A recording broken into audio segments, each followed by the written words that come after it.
frères et sœurs, paix et bien dans le nom de notre Seigneur Jésus-Christ. Une seule chose, je nous propose aujourd'hui pour notre méditation des 3 étapes pour être une brebis de Jésus intouchable. Dans l'évangile, Saint Jean nous dit, on célébrait à Jérusalem la fête de la dédicace et Jésus se promenait dans le temple sous le portique de Salomon. Il faut entendre par la fête de la dédicace, selon l'hébreu et le grec, la fête de la rénovation ou de l'inauguration qui avait été instituée par Judas Maccabée au souvenir de la restauration du temple et de l'autel après qu'Antiochus Épiphane les eut profanés. Elle était célébrée durant 8 jours, à dater du 25 du mois de Kislev qui correspond au mois de décembre. Par ailleurs, Saint Jean nous dit, Jésus se promenait dans le temple sous le portique de Salomon. Ce portique de Salomon était situé dans la partie orientale du temple. C'était l'unique portillon de l'ancien édifice qui fut resté debout après la destruction de Nabuchodonosor, un lieu mémorial pour les Juifs. Ce détail est capital car il nous situe sur la suite de l'Évangile. En effet, ce portique de Salomon était un lieu de méditation et de prière. Jésus est donc seul dans un lieu de méditation et de prière. Ses détracteurs vont profiter de l'occasion avec empressement pour le coincer dans cet espace de solitude, loin de ses disciples, pour lui poser une question directe qui le force à déclarer franchement et ouvertement s'il était le Christ, le Messie. Saint Jean nous dit, les Juifs l'entourèrent donc et lui disent, « Jusqu'à quand tiendras-tu notre âme en suspens? Si tu es le Christ, dis-le-nous franchement. » Le verbe « entourer » est mal traduit ici. Le verbe grec que Saint Jean a employé est « oppresser », qui révèle une hostilité. De par la phrase « les Juifs l'entourèrent donc », ils font entendre par là « ils l'oppressèrent avec hostilité ». Pourquoi? Parce qu'ils veulent l'obliger à dire oui à leur réponse. Mais Jésus, avec un sang-froid de quelqu'un qui sort d'une méditation, va répondre « Je vous l'ai dit et vous ne croyez pas. Les œuvres que je fais au nom de mon Père, voilà ce qui me rend témoignage. » En grec, il n'est pas dit « je vous l'ai dit », mais Saint Jean a employé en grec « je vous ai dit ». C'est très important comme détail en nous disant que Jésus a dit « je vous ai dit » et non comme le français a traduit par « je vous l'ai dit ». Saint Jean nous révèle que le régime est sous-entendu. Qu'est-ce qu'il y a à dire? En fait, ses détracteurs étaient venus lui poser la question sous le mode du conditionnel. Si tu es, Jésus avec sagesse et intelligence va répondre également au conditionnel. Si quelqu'un voit dans mes œuvres celles du Père, c'est qu'il doit me voir en Christ ou le Messie. C'est pourquoi Saint Jean a employé « je vous ai dit » et non « je vous l'ai dit » comme l'a traduit le français. Car « je vous ai dit » confirme que Jésus n'a jamais déclaré qu'il était le Messie ou le Christ, comme nous a donné l'impression la version française « je vous l'ai dit ». Or, Jésus en disant « je vous ai dit », comme l'a écrit Saint Jean, voulait leur dire s'ils veulent croire à travers ses œuvres, ils n'ont plus qu'à prononcer eux-mêmes qu'il est le Christ ou le Messie. Jésus savait qu'en disant oui, leur conception du Messie étant fausse, il sera traqué. D'ailleurs, c'est ce qu'il recherche, d'où Jésus va le leur signifier. Mais vous ne croyez pas parce que vous n'êtes pas de mes brebis. Ici, Jésus leur révèle que s'ils cherchent un motif pour le condamner, c'est parce qu'ils ne sont pas ses brebis. Ils font entendre par là que Jésus pointe du doigt leur endurcissement. Ils ont un cœur endurci, ce qui les ferme à la voix du berger Jésus. Mes brebis écoutent ma voix, moi je les connais et elles me suivent. Je leur donne la vie éternelle, jamais elles ne périront. Personne ne les arrachera de ma main. Mon Père me les a donnés, il est plus grand que tout, et personne ne peut rien arracher de la main du Père. Le Père et moi, nous sommes un. Mes chers frères et sœurs, par cette déclaration, Jésus donne les 3 étapes pour être sa brebis. La première étape est qu'on ne sait pas distinguer sa voix, mais on s'engage quand même. Mes brebis écoutent ma voix. Par cette phrase, Jésus nous révèle ici la première étape pour être brebis. s'engager à le suivre en écoutant sa parole, même quand tout n'est pas clair. Cette étape est un saut dans les vides. Pour être brebis du Christ, la première étape nous invite à l'acceptation d'un voyage dans le néant.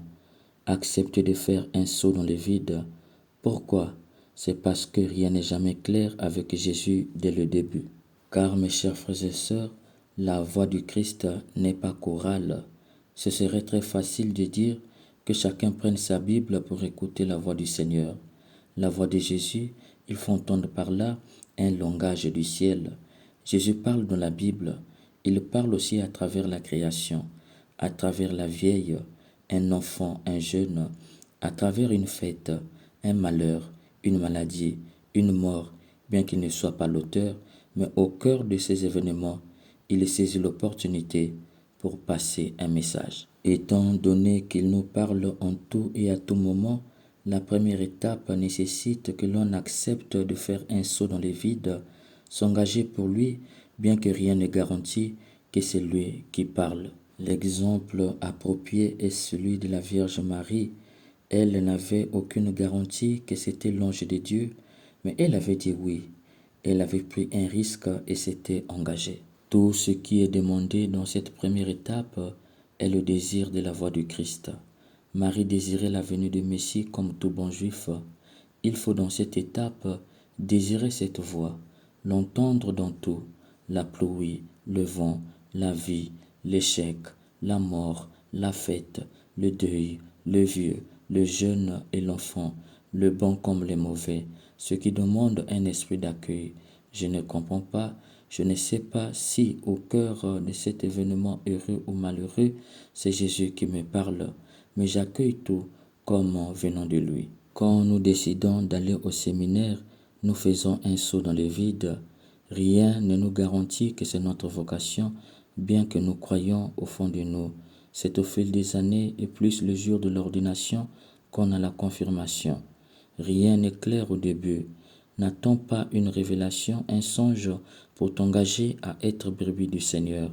Que tout ce que tu vois, entends et touches te fasse rentrer dans la bergerie. Ce n'est que dans la bergerie que tu passeras à la deuxième étape, d'où Jésus dit « Moi je les connais et elles me suivent ». Ici, Jésus nous révèle la deuxième étape pour rester et demeurer brebis. Si la première étape consistait à s'engager pour comprendre, cette deuxième étape consiste à chercher à comprendre pour rester et demeurer brebis. C'est l'étape du discernement. Souvenons-nous que la Vierge Marie gardait tout dans son cœur, c'est-à-dire qu'elle cherchait à comprendre tout ce que l'ange, les bergers, les mages, Simeon, Anne et Jésus à 12 ans voulaient lui dire. C'est l'étape de la méditation. On a recours à l'Esprit Saint.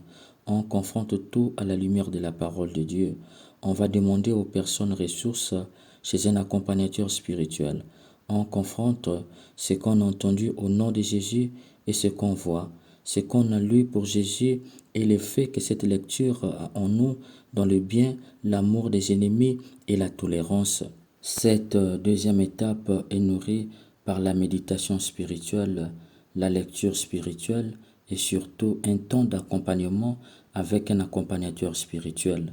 Quand tu franchis cette deuxième étape, tu n'as plus peur de faire des recherches sur la franc-maçonnerie, la Rose-Croix, le bouddhisme, l'islam et bien d'autres. Pourquoi? C'est parce que tu veux confronter tes vérités.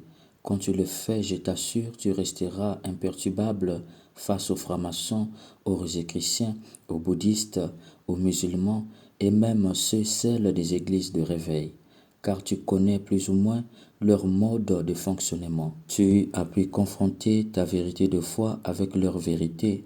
Tu as pu trouver leurs failles et leurs limites. Tu sais désormais que la vérité Jésus-Christ dépasse tout. D'où Jésus dit, « Moi je connais mes brebis et elles me suivent ». Il faut entendre par là que Jésus est né en toi. Connaître qu'on a tous, naître avec. Il faut entendre par là que Jésus est né en toi et tu le suis parce qu'il est né dans ton cœur. Il a sémé dans ton cœur une vérité fondamentale.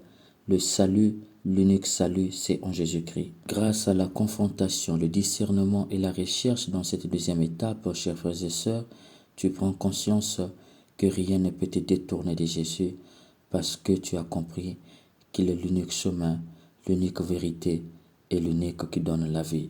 Mes chers frères et sœurs, c'est cette deuxième étape qui fait de nous des brebis matures et responsables, capables de rendre témoignage de l'espérance qui habite en nous. La troisième étape vient comme une conséquence positive de la deuxième étape. Jésus leur donne la vie éternelle. Jamais elles ne périront. Personne ne les arrachera de ma main. Il faut entendre par là la troisième étape qui fait de nous des brebis intouchables de Jésus. À celles-là, Jésus leur donne la vie éternelle, c'est-à-dire dès lors qu'elles ont compris, après avoir discerné la vraie voie du Christ, confronté leur vérité avec celle du diable pour arriver à en déduire que rien n'est au-dessus de Christ, le Christ seul suffit. Au retour, non seulement le Christ naît en elles, mais il leur communique la vie éternelle, c'est-à-dire il leur donne le langage du ciel. C'est dans cette troisième étape qu'on rencontre des hommes et des femmes hautement spirituels, des mystiques de l'Église. Jésus déduit, jamais ils ne périront. Pourquoi? Parce qu'ils sont devenus l'égal de Jésus, c'est-à-dire fils ou filles devant le Père, comme Jésus. C'est pourquoi Jésus dit, le Père et moi, nous sommes un. Il faut le prendre dans le sens grec qui signifie, le Père et moi, nous sommes même chose. Ceci pour révéler que qui arrive à cette troisième étape devient même chose avec Jésus.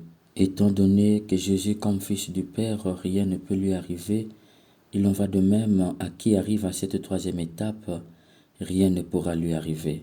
Il devient intouchable. Cher bien-aimé, toi qui te dis être une brebis du Seigneur, tu es certes une brebis du Seigneur, mais dans quelle étape? Quand tout va de mal en pis, tu oublies Jésus. Quand le malheur s'abat, ta foi est fragile, Jésus devient secondaire. Quand n'importe qui vient jouer avec ta foi, n'importe qui te fait papillonner des églises en église, n'importe qui te convainc d'aller dans sa loge, n'importe quel pratiquant des sectes sataniques arrive à t'envoûter, quand n'importe quel sorcier joue avec ton corps au point de décider le jour de ta mort, n'est-ce pas parce que tu végètes dans cette première étape? Lorsque tu es incapable de confronter et de défendre ta foi face aux églises naissantes, les spiritualités de ce monde qui parlent de l'homme sans Dieu, qui veulent construire l'homme sans son Créateur, n'est-ce pas parce que tu stagnes encore dans cette première étape? Cher bien-aimé, tu es une brebis du Seigneur, oui, mais de quelle étape? Car il y a des brebis intouchables. Es-tu intouchable et imperturbable comme brebis? Il y a un proverbe qui dit « Les moutons marchent ensemble, mais ils n'ont pas le même prix. » Comme brebis, es-tu celle qui coûte très cher à Jésus? Tu sais, je vais te révéler une vérité. Les bergers humains arrivent à un niveau où ils ont du mal à se séparer de certaines de leurs bêtes. Peu importe le prix que tu lui donneras, celle-là, il ne vendra jamais ça. C'est pour te dire, cher bien-aimé, ne reste pas dans cette première étape où tu vis en brebis qu'on a lavé le cerveau, incapable de réfléchir par toi-même, de méditer, de confronter les vérités pour que naisse la vérité évangélique. Quelqu'un insulte la Vierge Marie devant toi et te convainc que c'est Jézabel. Pourquoi tu ne confrontes pas sa vérité avec la vérité de l'Église catholique? Tu as pris cette vérité et tu portes comme vrai au point de voir tous les chapelets du monde les signes du diable. Sache que tu es une brebis à la première étape, tu n'es pas encore intouchable dans ta foi en Jésus-Christ. Puisse l'Esprit Saint nous aide à grandir comme brebis pour que nous atteignions la troisième étape où nous serons intouchables et imperturbables dans nos vies, mais aussi et surtout dans notre foi en Jésus-Christ. Amen.